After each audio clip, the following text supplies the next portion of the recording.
অধিক সন্তান হয় এমন নারীকে বিয়ে করতে হবে। কারণ হচ্ছে আপনার সন্তান যত বেশি থাকবে নবীজির উম্মত তত বেশি হবে। আর নবীজি সাল্লাল্লাহু আলাইহি সাল্লাম বলেছেন, ফাইন্নি মুকাথিরুম বিকুমুল উমাম, আমি হাসরের মাঠে গর্ব করব আমার অধিক উম্মত নিয়ে। সুবহানাল্লাহ। তো সেই লক্ষ্যে আপনাকে বিয়ে করতে হবে এমন নারীকে যেই নারীর সন্তান বেশি হয়। স্বাভাবিকভাবে একটা উদাহরণ দিলে আপনি বুঝতে পারবেন। আপনি যখন একটি কাঁঠাল গাছ রোপণ করবেন, আপনি খুঁজেন যে কোন কাঁঠালের জাতটা বা কোন বীজটা এমন যে গাছ লাগালে কাঁঠাল খুব সুস্বাদু মিষ্টি হয় এবং বেশি কাঁঠাল হয়।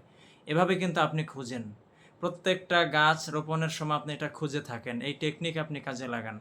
তো বিয়ের সময় এসে আপনি এই টেকনিক আপনার মনে থাকে না, ব্যাপার কি?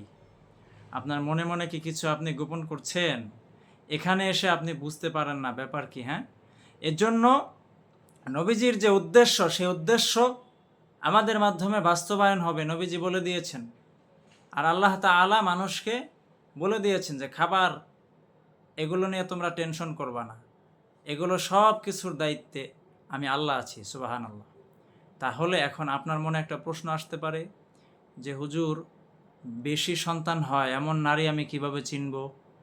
আমি কি এটা কি কোনো ফর্মুলা আছে যে ফর্মুলাটা অনুসরণ করব এবং বুঝতে পারবো? অবশ্যই ফর্মুলা আছে।